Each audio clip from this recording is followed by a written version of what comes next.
I never believed in moments that change everything. Not until Tobias grabbed my arm that Tuesday night in March, his fingers wrapping around my wrist with such desperate urgency that I froze halfway out his apartment door. What made me stop wasn't the physical touch. It was the way his hand trembled, the way his breath caught, the way he whispered, "Please," like it was the only word he had left. But I'm getting ahead of myself. Let me back up 6 weeks to the night we met at Bennett's birthday party in that cramped loft apartment downtown where everyone knew everyone except me. I was the plus one, the friend of a friend, nursing a beer in the corner and counting down the minutes until I could leave without being rude. I'd spent the entire week closing a merger at the law firm where I worked as a junior associate, surviving on 4 hours of sleep and gas station coffee, and the last thing I wanted was forced conversation with strangers. That's when Tobias appeared beside me, not with some clever opening line, but with a simple observation. "You look like you'd rather be literally anywhere else." His voice was warm, slightly amused, and when I turned to look at him, I found myself staring into these impossibly green eyes that seemed to catch every bit of light in the room. He had dark hair that fell across his forehead in a way that suggested he'd given up trying to tame it, and there was something about his expression, open and curious, and completely without pretense, that made me want to tell him the truth. "Is it that obvious?" I asked, and he smiled, this slow spreading thing that transformed his entire face. "Only to someone else who'd rather be anywhere else," he admitted, and just like that, we were talking. Really talking. Not the surface-level party chatter about jobs and weather and Netflix shows, but actual conversation about why we both felt like imposters at these gatherings, about the strange isolation of living in a city of millions, about the books we'd read as kids that shaped who we became. His name was Tobias Clark, and he worked as a freelance graphic designer from his apartment in Riverside, creating brand identities for small businesses who couldn't afford the big agencies. He had this way of listening, leaning in slightly, his whole attention focused on you like you were the only person in the room worth hearing. We talked until the party dissolved around us, until Bennett himself came over to say goodbye, giving me this knowing look I pretended not to see. Tobias walked me to the subway station even though it was out of his way, and when we reached the turnstile, he hesitated for just a moment before asking if I wanted to get coffee sometime. I said yes before I could overthink it, and he smiled that smile again, the one that made something warm unfurl in my chest. Our first coffee turned into 3 hours at a corner cafe in his neighborhood where the owner knew him by name and didn't rush us, even though we'd long since finished our drinks. He told me about growing up in a small town in Oregon, where being different meant being invisible, about the art teacher who'd encouraged him to pursue design, about moving to the city 5 years ago with nothing but a laptop and a dangerous amount of optimism. I told him about my own journey, about law school and the crushing weight of expectations, about my family who loved me but didn't quite understand why I'd chosen to live so far away. There was something effortless about being with him, like we'd skipped over all the awkward getting-to-know-you phase and landed straight and comfortable. The second date was dinner at a tiny Thai place he loved, where we sat so close our knees touched under the table and neither of us moved away. The third was a Saturday afternoon, wandering through the Contemporary Art Museum, where Tobias explained composition and color theory, while I pretended to understand and mostly just watched the way his hands moved when he got excited about something. By the fourth date, when he invited me back to his apartment to see some of his design work, we both knew it wasn't really about the portfolio. His apartment was exactly what I'd imagined. A converted industrial space with exposed brick walls and huge windows that let in floods of natural light. His desk dominated one corner, dual monitors glowing, sketches and mock-ups pinned to a corkboard above, books everywhere, stacked on shelves and piled on surfaces, a mix of design theory and literary fiction, and random volumes of poetry. Plants on the windowsills, thriving under his care in a way that suggested patience I didn't possess. It felt like him, creative and warm, and just slightly chaotic in the best way. We never looked at the portfolio. Instead, we stood in his kitchen, drinking wine and talking until the conversation died into something heavier, more charged, and then he was kissing me. Soft at first, tentative, giving me every chance to pull away. But I didn't pull away. I leaned in, my hand finding the back of his neck, and felt him sigh against my mouth like he'd been holding his breath for weeks. We stumbled to his bedroom, shedding clothes between kisses, and when we finally tumbled onto his bed, everything else fell away. There was only his skin against mine, his hands learning the geography of my body, the small sounds he made that drove me absolutely crazy. Afterward, we lay tangled together, his head on my chest, my fingers tracing lazy patterns on his shoulder, and I felt something I hadn't felt in years. Safe, seen, home. That should have been the beginning of something beautiful. And for a while, it was. We fell into a pattern over the next few weeks. I'd finish work and take the train to his neighborhood, letting myself into his apartment with the spare key he'd given me after the second week. We'd cook dinner together or order takeout, or sometimes just eat cereal standing at his counter while he told me about his day and I told him about mine. We'd watch movies on his couch, my head in his lap, his fingers absently playing with my hair. We'd make love in his bed, slow and sweet or urgent and desperate depending on the night, and I'd fall asleep to the sound of his breathing, feeling more content than I could remember being. But there were moments, small ones at first, where I noticed something underneath. A hesitation when I talked about future plans, even casual ones like a concert next month or a weekend trip we'd discussed. The way his smile would falter for just a second before he'd paste it back on. How he'd sometimes go quiet in the middle of a conversation, lost in thoughts he wouldn't share. I told myself I was imagining it, that everything was fine, that this was just how relationships worked in the beginning, still finding your footing. Then came the Tuesday night that changed everything. I'd had a brutal day at work, a deposition that went sideways, my senior partner breathing down my neck about billable hours, and I'd texted Tobias that I'd be late. When I finally made it to his apartment around 9, exhausted and frayed, I found him sitting on his couch in the dark, just the glow from the window illuminating his face. He looked up when I came in, and something in his expression made my stomach drop. "We need to talk," he said, and those 4 words have never meant anything good in the history of human communication. I sat down beside him, my heart already racing, and waited. He took a breath, then another, like he was gathering courage. "I don't think I can do this," he finally said, his voice barely above a whisper. Us. The words hit me like a physical blow. "What are you talking about? Everything's been great. We've been great." "I know," he said, and he sounded miserable. "That's the problem. It's too great, too easy, too—" He trailed off, rubbing his face with both hands. "I'm going to mess this up. I always mess it up. And I'd rather end it now, while it's still good, while you still like me, before I inevitably do something to ruin everything." I stared at him, trying to process what I was hearing. "That's the most ridiculous thing I've ever heard. You can't break up with someone because you're afraid you might break up with them later." "You don't understand," he said, and there was something raw in his voice now, something painful. "My last relationship, it was 3 years, and I thought we were solid. I thought we were forever. Then he told me he'd been unhappy for months, that I was too much or not enough or something. I still don't really understand.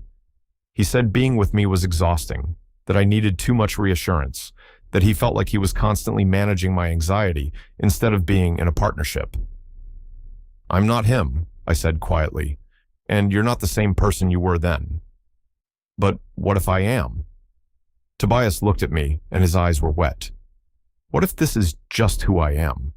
What if I'm fundamentally broken in some way, and it's only a matter of time before you figure it out too? I can't go through that again. I can't watch you realize you made a mistake." I wanted to argue, to tell him he was wrong, to make him see what I saw when I looked at him. But the set of his jaw told me he'd already made up his mind, that this conversation was just a formality. So instead, I stood up. "Okay," I said, my voice coming out steadier than I felt. "If that's what you want." "It's not what I want," he said desperately. "It's what needs to happen." I nodded, not trusting myself to speak anymore, and headed for the door.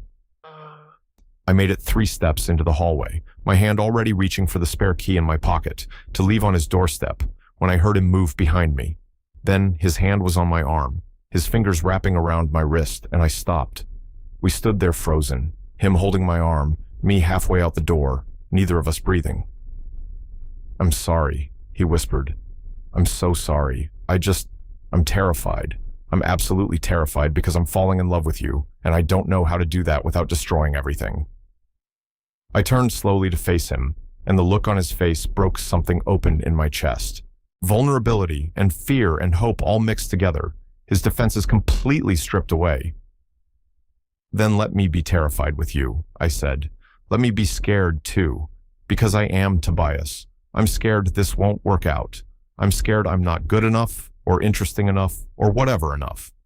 I'm scared you'll wake up one day and realize you could do better, but I'm more scared of walking away right now and spending the rest of my life wondering what if. His hand was still on my wrist, and I could feel his pulse racing against my skin, or maybe that was my own pulse. I couldn't tell anymore. What if I mess this up? He asked. Then we'll fix it, I said. What if I mess it up? Then we'll fix it together. His voice was steadier now, like saying it out loud made it more real. You really want to stay? I really want to stay, I confirmed, if you'll let me. He nodded, once, twice, and then he was pulling me back inside, his arms wrapping around me in a hug so tight I could barely breathe. I held him just as tightly, my face pressed into his neck, breathing in the familiar scent of his soap and his skin and home. We stood like that in his doorway for a long time, just holding each other, and I felt him shake slightly, whether from relief or residual fear or something else entirely. When we finally pulled apart, his eyes were red but clearer somehow, like a storm had passed. I need to work on this, he said. The anxiety, the catastrophizing, all of it. It's not fair to you. We'll work on it, I corrected. And I need to work on actually talking about my feelings instead of just bottling everything up and pretending I'm fine. We're both going to mess up. That's part of being human. The question is whether we want to mess up together or separately. Together, he said immediately. Definitely together. We went back inside, and he made tea, and we sat on his couch and actually talked. Really talked about his past relationship and the wounds it left, about my own fears of inadequacy and failure, about what we needed from each other and what we could realistically give. It wasn't a perfect conversation. There were awkward pauses and moments where we struggled to find the right words, but it was honest, and that felt more important than perfect. I should probably see a therapist, Tobias admitted, cradling his mug. I've been thinking about it for a while, but I kept telling myself I could handle it on my own. I think that's a good idea, I said carefully. Not because there's anything wrong with you, but because everyone deserves support. I've been thinking I should probably go too, actually. Work stress and family stuff and just, being alive in the world. He looked at me with something like wonder. You'd really do that? I'd really do that. We can be a couple who goes to therapy. Very millennial of us. That got a laugh, small but genuine, and some of the tension in his shoulders finally released. We talked until almost 2 a.m, until we were both exhausted and wrung out, but somehow lighter. When we finally went to bed, he curled into me, his back against my chest, my arm around his waist, and whispered, "Thank you for staying." "Thank you for asking me to," I whispered back, and felt him relax completely, his breathing evening out as sleep claimed him. I lay awake a little longer, thinking about how close we'd come to throwing this away, how a few more steps and I would have been out that door, and maybe neither of us would have had the courage to try again. How sometimes the bravest thing you can do is be vulnerable enough to ask someone to stay, and sometimes it's being vulnerable enough to say yes. The next few weeks weren't magically perfect. Tobias found a therapist, a kind woman named Dr. Chen, who specialized in anxiety and relationship patterns, and started doing the hard work of unpacking his fears. I found my own therapist, a guy named Marcus, who called me out on my tendency to avoid difficult conversations and helped me learn how to actually express what I needed instead of just accommodating everyone else. We had hard conversations about boundaries and expectations and what commitment meant to each of us. We had a fight about dishes, of all things, that turned into a fight about respect and consideration and ended with both of us apologizing and actually loading the dishwasher together. But we also had good moments. Great moments. Tobias started showing me his work in progress, trusting me enough to share the vulnerable early stages of his designs. I brought him to my firm's summer party and introduced him as my boyfriend, claiming the word publicly for the first time. We took that weekend trip we'd talked about, driving upstate to a tiny cabin by a lake, where we spent 2 days disconnected from everything except each other. We learned each other's rhythms and quirks, and the specific ways we each needed to be loved. 3 months after the night he grabbed my arm, we were making dinner in his kitchen, working in comfortable synchronization, when he said casually, "I'm in love with you, just in case that wasn't clear." I looked up from the vegetables I was chopping, my heart doing something complicated in my chest. "I'm in love with you too," I said, just in case that wasn't clear either. "It was pretty clear," he admitted with a grin, "but it's nice to hear it out loud." "We should probably say it more often then." "Definitely more often." He came over and kissed me, soft and sweet, tasting like the sauce he'd been stirring. "I love you." "I love you too," I said against his lips, and felt the truth of it settle into my bones. This wasn't the easy, uncomplicated love of romantic movies. It was messier than that, more complex, built on hard conversations and conscious choices, and showing up even when it was difficult. But it was real, and it was ours, and I wouldn't trade it for anything. 6 months later, when my lease came up for renewal, I didn't even hesitate. I gave notice on my cramped studio apartment and moved into Tobias's loft, and it felt like the most natural thing in the world. We made space for each other, literally and figuratively, rearranging furniture and lives and futures until they fit together. He set up a small desk for me in the corner opposite his, so we could work in companionable silence on weekends. I learned to water his plants when he forgot. He learned that I needed quiet time to decompress after difficult days at work. We built a life together, piece by piece, choice by choice. Now, a year and a half after that Tuesday night in March, I still think about the moment he grabbed my arm. How different everything would be if he hadn't reached out, if I hadn't stopped, if we'd both let fear win instead of taking the terrifying leap of staying. Sometimes the most important moment of your life doesn't announce itself with fanfare. Sometimes it's just a hand on your wrist, a whispered plea, a choice to turn around instead of walking away. I never believed in moments that change everything, but I believe in the courage it takes to be vulnerable. I believe in the strength of asking someone to stay, and I believe in the power of saying yes, even when you're scared, even when it's easier to run, even when you don't know how the story ends.